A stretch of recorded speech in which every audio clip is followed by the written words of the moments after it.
tema hoje é um tema bem interessante, assim, né?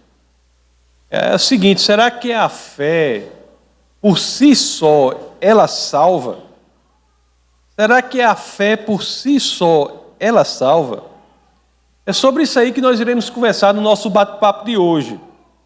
Eu sei, né, que é um tema controverso, mas é talvez por isso que deva ser realmente tratado. E eu vou tentar usar as palavras com bastante cuidado para que não haja um entendimento errado do que vai ser dito hoje aqui.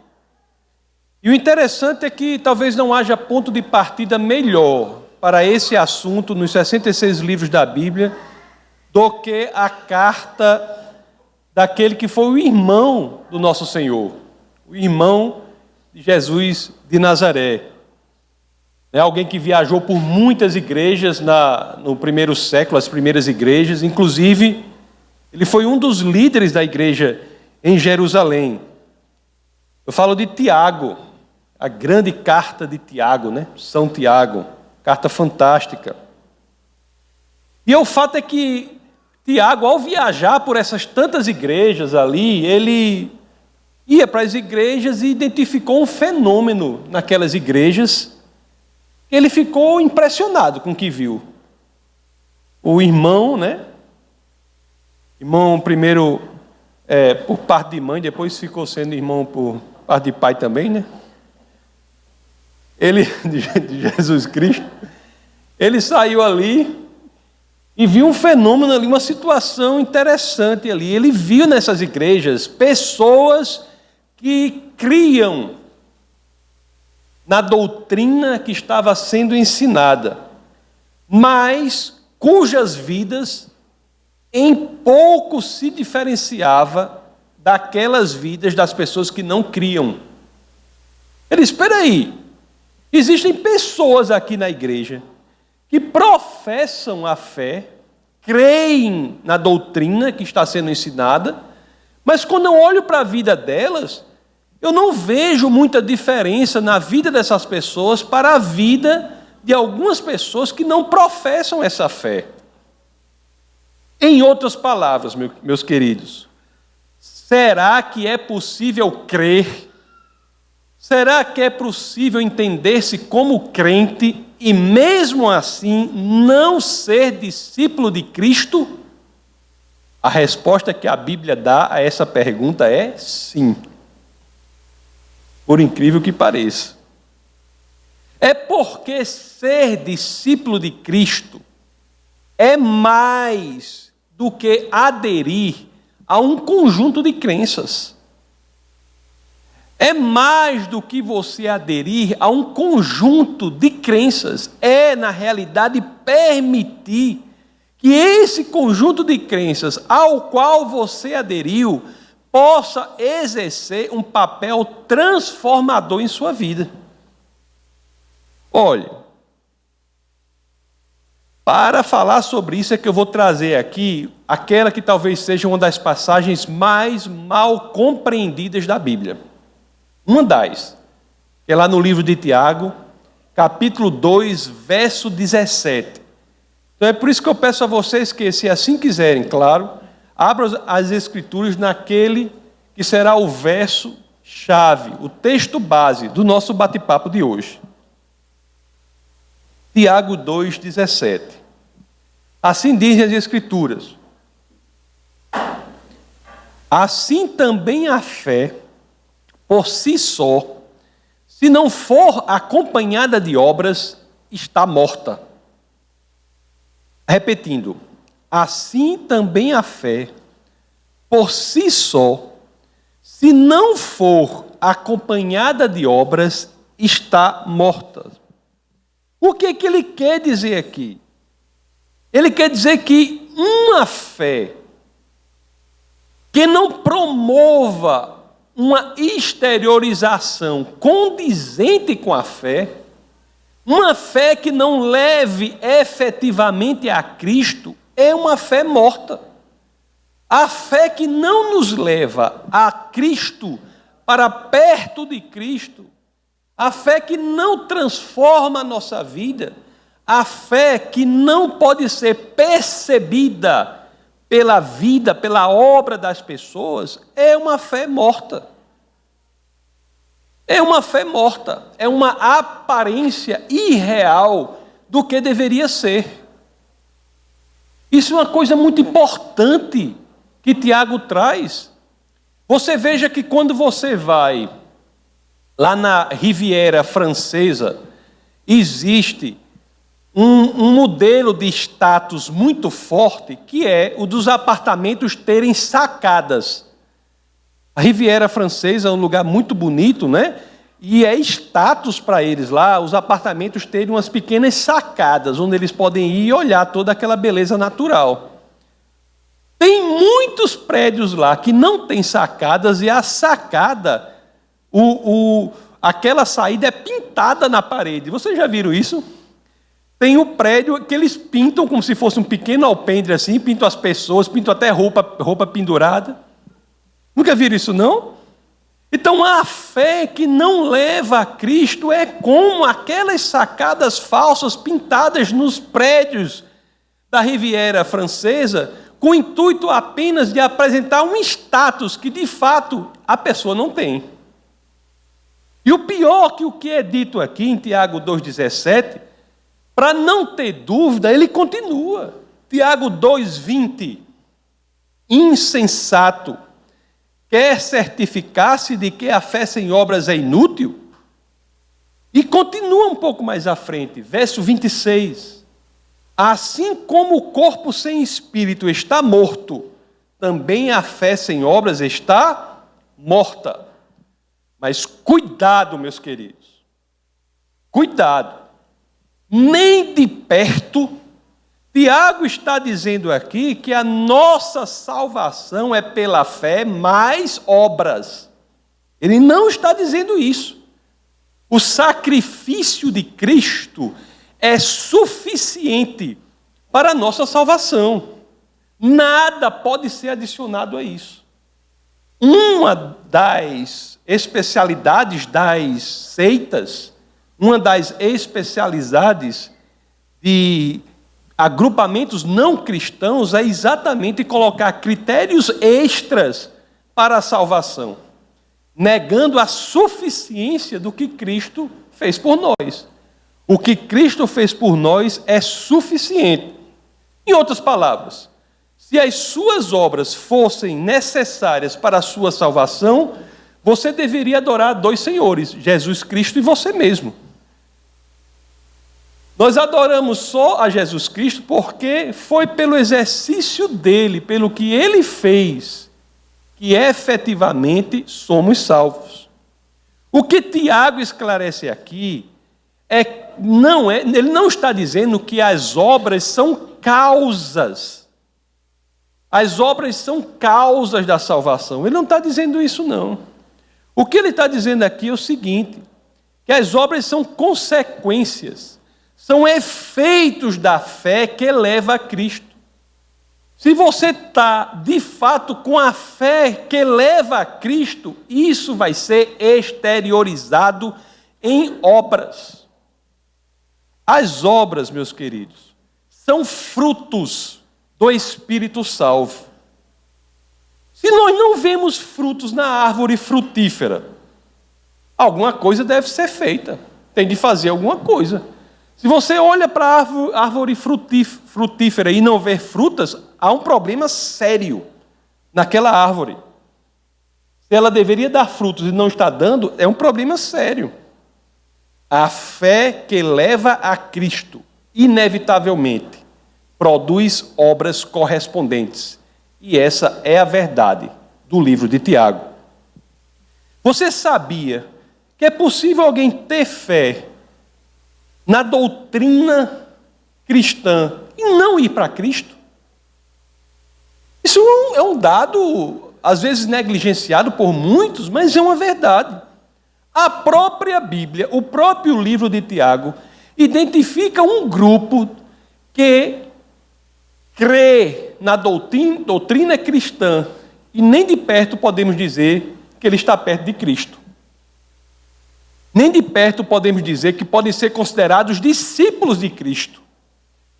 Esse grupo de que eu estou falando, ele crê na existência de Deus, ele crê que Jesus é filho de Deus, ele crê que Jesus nasceu de uma virgem, ele crê que Jesus morreu na cruz e ressuscitou no terceiro dia, ele crê que Jesus enviou o Espírito Santo, ele crê que Jesus voltará para o julgamento, mas toda essa crença que esse grupo tem nessa doutrina cristã não salvará esse grupo.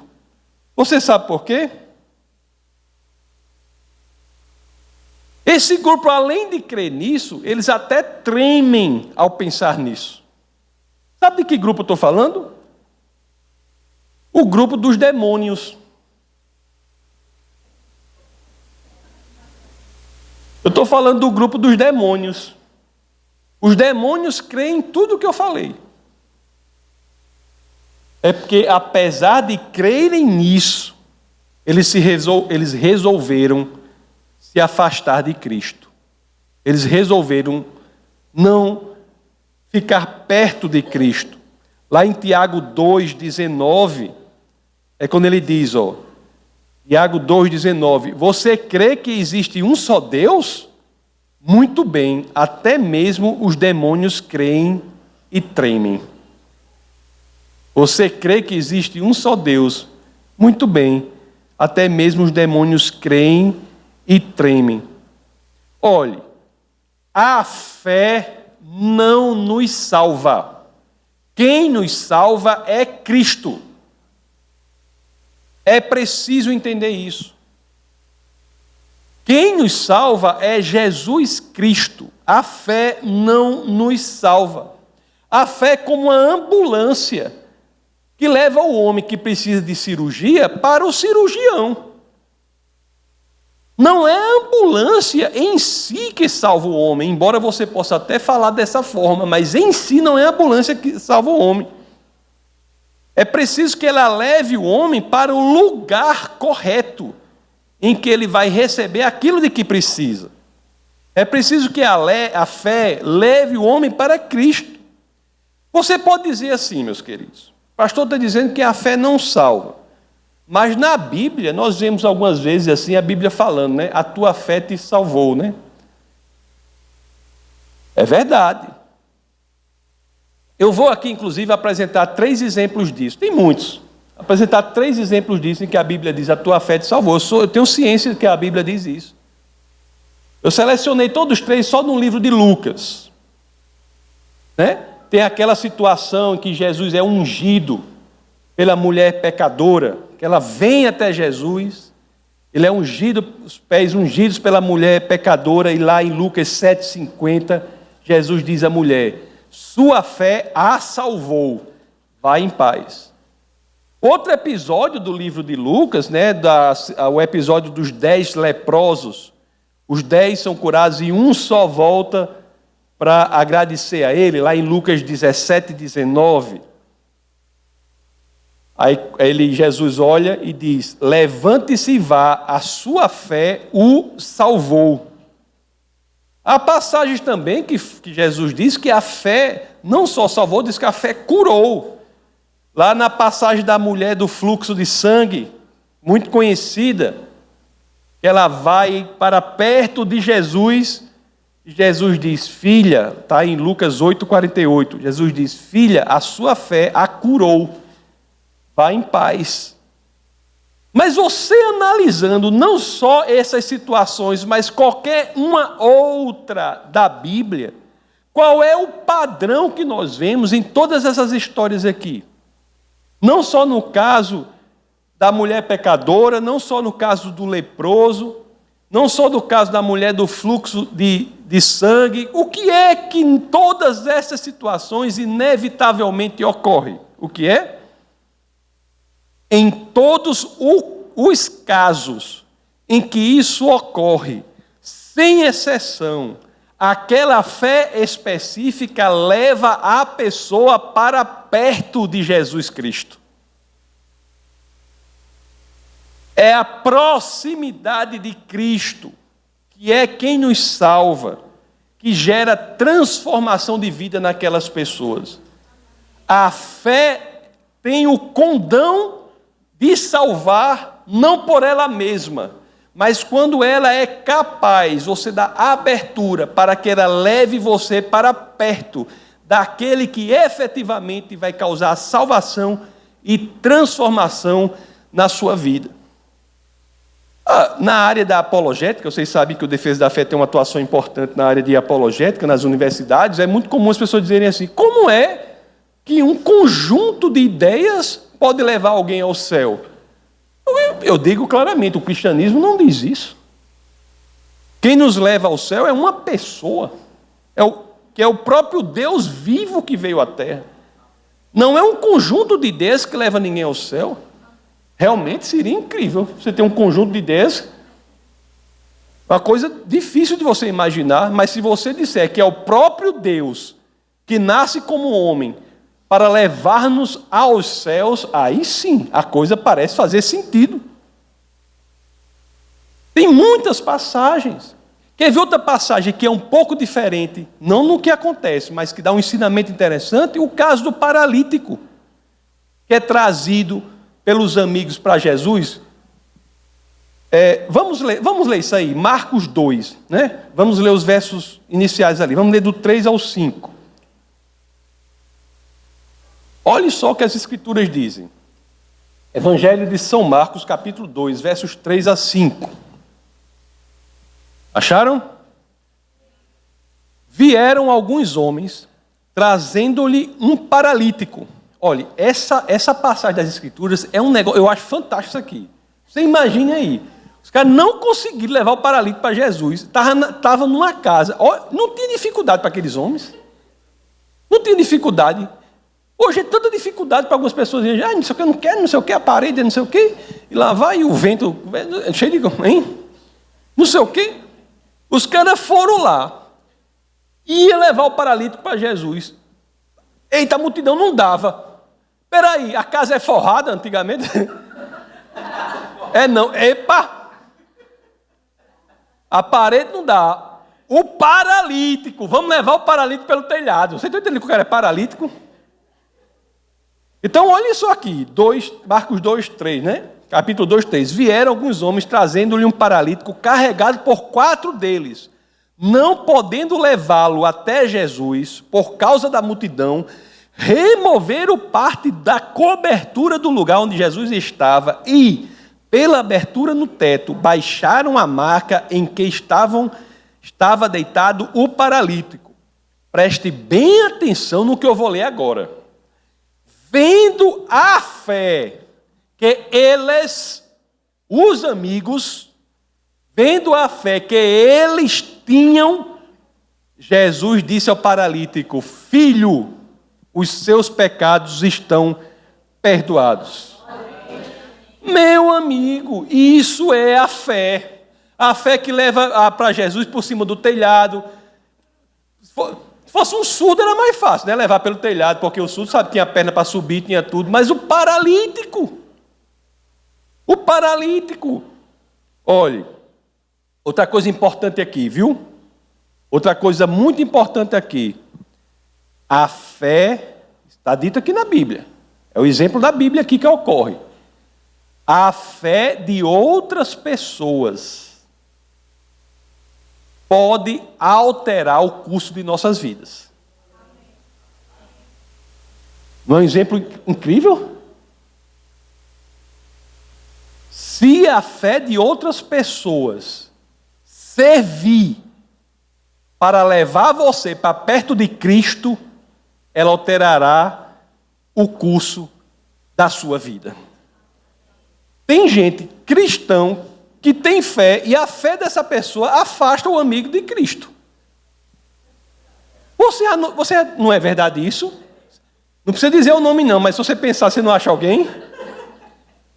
Tem gente que tem fé em Cristo, e a fé dele, ele aceita a doutrina cristã, e esse arcabouço de ideia, esse agrupamento de ideia da pessoa, serve para afastar os amigos dele de Cristo, em vez de juntar.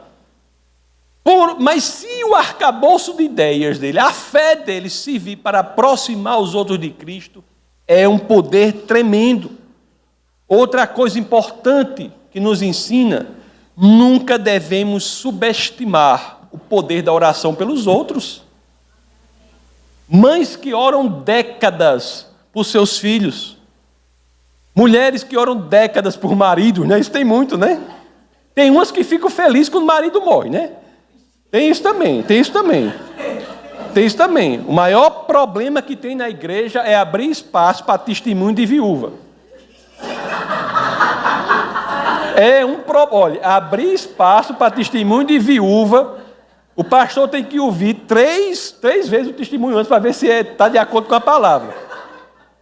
Porque tem casos que a viúva chega e diz assim: eu queria dar o testemunho assim, olha, orei tanto ao Senhor para levar aquele cabra safado, não sei o quê. Aí começa, aí não dá, né? Aí não dá. Mas tem esposas que oram pelo marido. Pessoas que oram por desconhecidos. Não devemos subestimar esse poder. Mas o poder, repito, não está na fé em si, não está na oração em si, mas está em quem? Em Cristo Jesus, o Deus vivo. Agora, meus queridos, coisa bonita, aí é alto nível mesmo, viu?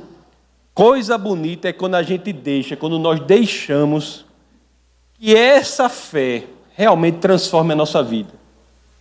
Quando nós usamos a nossa fé para que a nossa vida seja transformada, nós damos a abertura para Jesus entrar, porque é Ele que transforma. Tem gente que tem fé no cristianismo e diz: não, nem se preocupe, eu estou aqui, Jesus é meu copiloto. Isso não tem nada a ver com o cristianismo.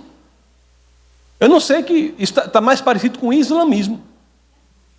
E Jesus é altamente elogiado no islamismo. Altamente. Se você for ler o Corão fala coisas maravilhosas de Jesus. Aliás, de todos os profetas de que o Corão fala, Jesus é o único que o Corão diz que é imaculado, é sem pecados.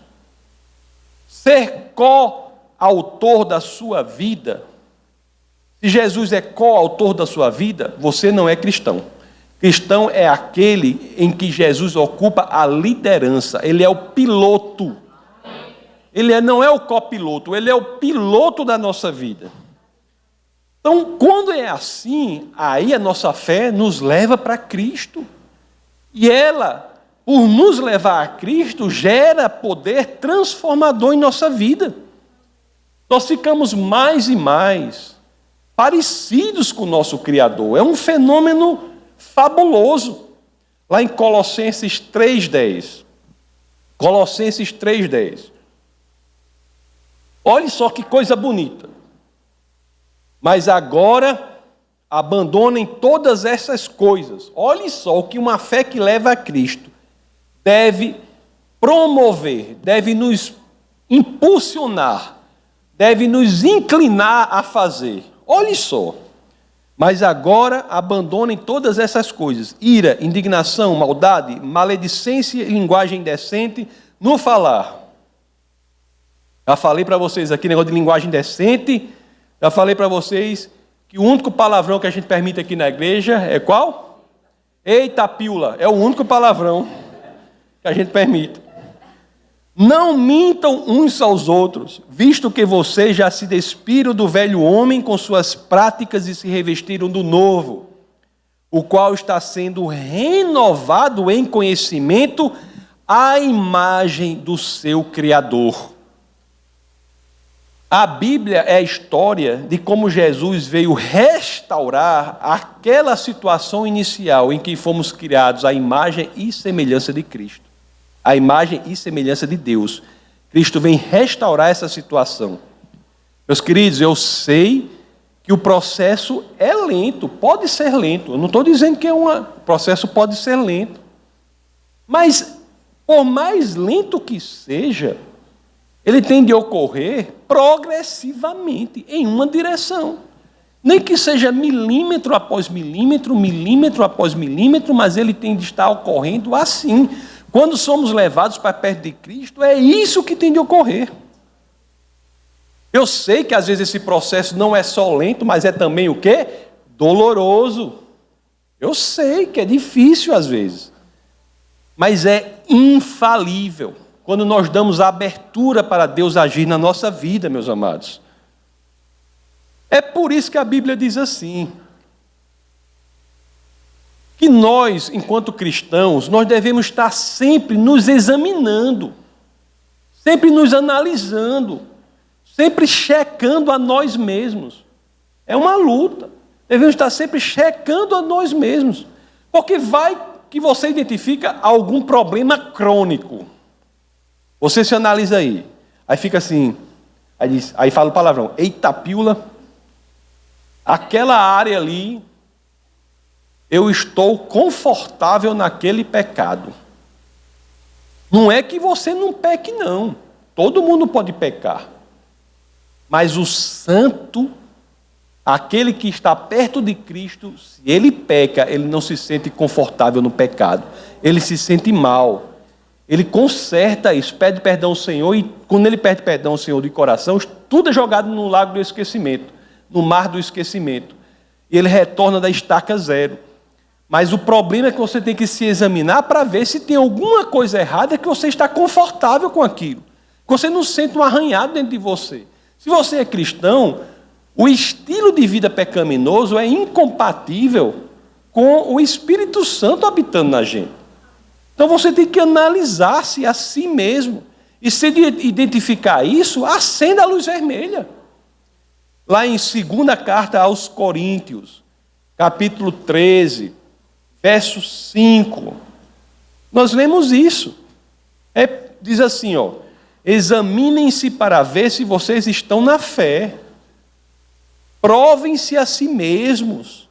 Não percebem que Cristo Jesus está em vocês? A não ser que tenham sido reprovados. Nós temos que ter essa consciência de maturidade no cristianismo. Existe um cristianismo de maturidade que é o seguinte, você tem de entender, meu amigo, a gente está lidando aqui, embora alegria seja coisa séria no céu, mas estamos lidando com assuntos muito sérios que dizem respeito à nossa eternidade. Ou não é? Ou é tudo aqui uma ficção? Se você é cristão, a Bíblia é a expressão da verdade. Então nós estamos lidando com assuntos que falam da eternidade, e quando fala da eternidade, você tem que se sondar se realmente os seus desejos estão no sentido de deixar que Cristo haja na sua vida. É difícil, é doloroso, é vagaroso, tudo isso. Mas você não pode se sentir confortável no estilo pecaminoso. Lá na primeira carta de João, capítulo 2, verso 4, nós temos uma passagem que é dura, que diz assim, aquele que diz, eu o conheço, mas não obedece aos seus mandamentos, é mentiroso, e a verdade não está nele. Sabe dizer se esse verso foi revogado ultimamente? Foi não, né? Continua na Bíblia ainda? Meu amigo. Não continua, irmão? Na Bíblia? Foi revogado, não. Então diz assim, está aqui. Então nós temos que nos examinar, temos que nos verificar, analisar e ver. Agora é tão bom porque é assim, né? A gente está se analisando e diz, rapaz, tem aquela área ali na minha vida que realmente eu estou pecando e me acostumando, e daqui a pouco aquilo já é meu estilo de vida. Aí você, como é esse negócio? Você tem que dizer, epa, peraí, Jesus, haja na minha vida, você dá abertura para ele vai agir. Suas obras, aí sim, vão refletir a sua salvação. Porque se as obras se o estilo de vida for um estilo de vida pecaminoso, eu sou obrigado a dizer, você não é salvo. Sou obrigado a dizer. Se você tem um estilo de vida pecaminoso, se você se sente confortável, eu não estou dizendo se você peca não, pelo amor de Deus. Todo mundo pode pecar. Pode pecar que eu digo assim, é possível que todos pequem. Mas aí você pede perdão ao Senhor e volta, que fiquem bem claras as palavras. O que eu estou dizendo aqui é o seguinte, se alguém se sente confortável no estilo de vida pecaminoso, segundo as Escrituras, isso é indício que da pessoa não é salva. Se alguém disser diferente disso, me mostre, pelo amor de Deus, na Bíblia, que eu não sei onde está. Só se revogaram as coisas, eu não li o Diário Oficial da União. Né? Mas é o que está nas Escrituras aqui. Sabe o que é pior? Olha, além do perigo grande que nós corremos, meus queridos, quando nós não nos examinamos e trabalhamos as áreas que precisam ser trabalhadas, porque Deus está o tempo todo assim, inclinado para nos socorrer, para nos ajudar. Agora, se você não quer, ele não vai fazer. Se você quiser, ele vai. Não tem nada que você não possa mudar na sua vida. O Senhor é grande o suficiente para fazer tudo isso. Eu postei até num negócio, não sei se foi no Instagram, dizendo um negócio que eu vi, dizia assim: o Deus que está dentro de você é muito maior que o gigante à sua frente. Não existe gigante na sua frente que seja maior do que Deus. Agora você tem que dar abertura para ele usar, ele agir, ele modificar a sua realidade. Porque, uma coisa horrível que eu acho, quando algumas pessoas assim, dizem que creem, têm a fé, mas não têm uma vida que não é correspondente, porque aquilo não só faz mal para ela, mas faz um mal terrível para as outras pessoas. Vocês já notaram isso? Vocês já notaram a quantidade de pessoas que têm raiva da igreja, têm raiva de Jesus Cristo, porque já lidaram com pessoas que se autodiziam crentes e agiam como as piores pessoas do mundo, como se Deus não existisse? Olha a responsabilidade. Quando você exerce um papel, você diz, eu sou de Deus, e a sua vida não diz isso, não só você está se enganando, como você está afastando pessoas que poderiam estar no Senhor, já ali. Você está dando exemplo, você está fazendo um anti-evangelismo. Melhor que seja um satanista. É melhor um satanista do que um falso crente. Não é triste isso aí, mas é verdade. É uma força destrutiva incrível. Pessoas de bem que eu conheço que dizem assim, eu não quero saber de igreja, fulano é crente e é isso, fulano é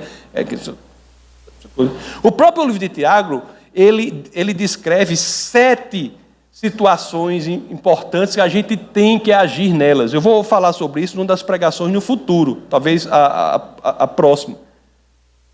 Então isso é muito grave, é muito grave. Olhe, nada é mais trágico do que a autoconfiança cega e vazia daqueles que pensam estar salvos, mas sua vida mostra sinais de uma vida espiritual não saudável.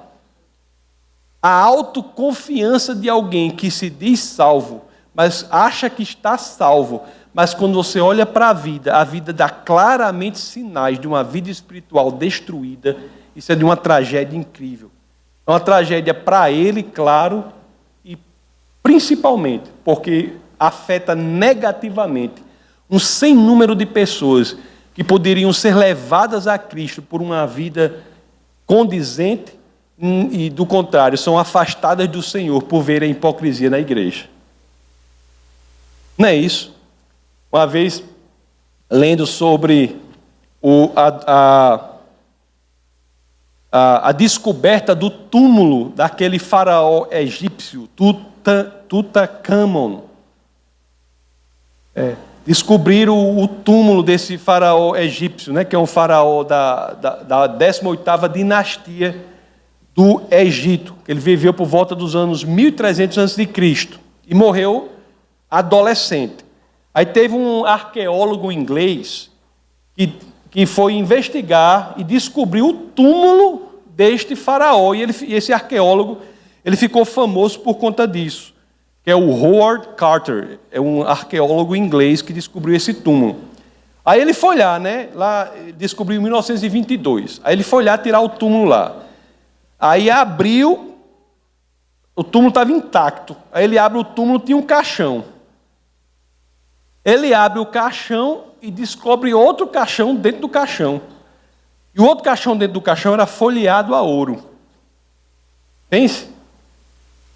Aí ele abre o outro caixão folheado a ouro. Aí havia outro caixão, só que dessa vez de ouro maciço. Aí ele abre o outro caixão, e lá estava o corpo envolvido em folhas de ouro, com a máscara de ouro do faraó. Aí ele tira a máscara de ouro e tira as vestimentas de ouro. Aí o que é que está lá? O corpo, né? Nu, mumificado, todo enrugado, né? Morto, como qualquer corpo mumificado, né? O que é que isso nos ensina? Essa história eu me lembrei assim. O que é que ela nos ensina?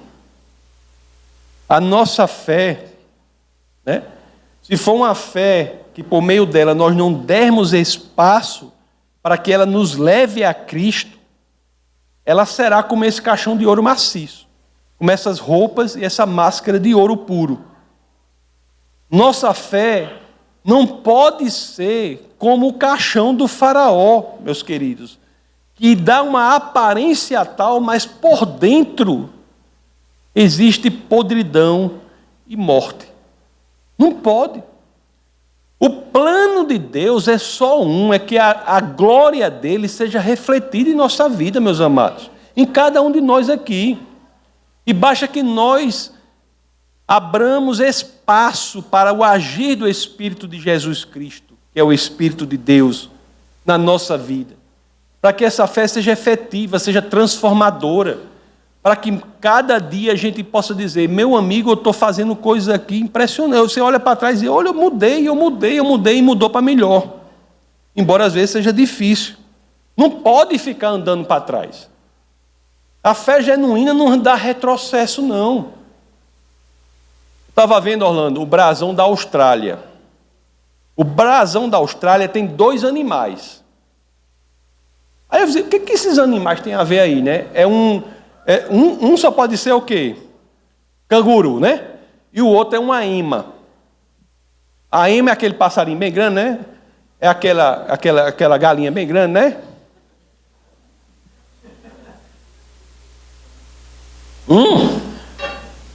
O jacaré é um calango grande, né? O jacaré é um calango grande, a ema é a galinha grande.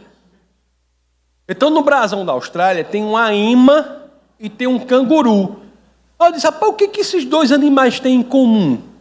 Você sabe o que esses animais têm em comum? É que é extremamente difícil para todos os dois, para a ema como para o canguru, retrocederem, andarem para trás. A ema tem uma pata que só tem 3 dedos. A pata da ema. Se você não aprendeu nada sobre a Bíblia nessa pregação, você já sabe quantos dedos tem a ema? Tem 3 dedos. A ema tem 3 dedos, né? Se ela for tentar andar para trás, ela cai. E o canguru não consegue andar para trás por conta daquela cauda enorme que ele tem, né? Aqueles que decidem de fato ser discípulos de Cristo têm de ser como esses animais, andando para frente, progredindo, nunca podendo regredir. É um movimento constante para frente. Às vezes não é confortável, aliás, quase sempre não é. Eu disse a vocês: você procura uma religião com base no critério do conforto, o cristianismo é a última que eu indico. Tem outras aí que são muito mais confortáveis. Não é? Estou falando de conforto não, estou falando de verdade. Tem que transformar sua vida para que você mude para frente, caminhe para frente. Movimentar-se. Se a gente fosse um meio de transporte, seria qual? Seria um avião. Tem que ser como um avião. Todos os outros meios de transporte que eu conheço, você pode parar, Orlando, e pode dar ré, não pode? O trem dá ré, a bicicleta dá ré, até lá em nós a charrete com cavalo dá ré. Cavalo dá ré. Todos os animais dão ré. Não é verdade? Agora, qual é o único que não dá ré?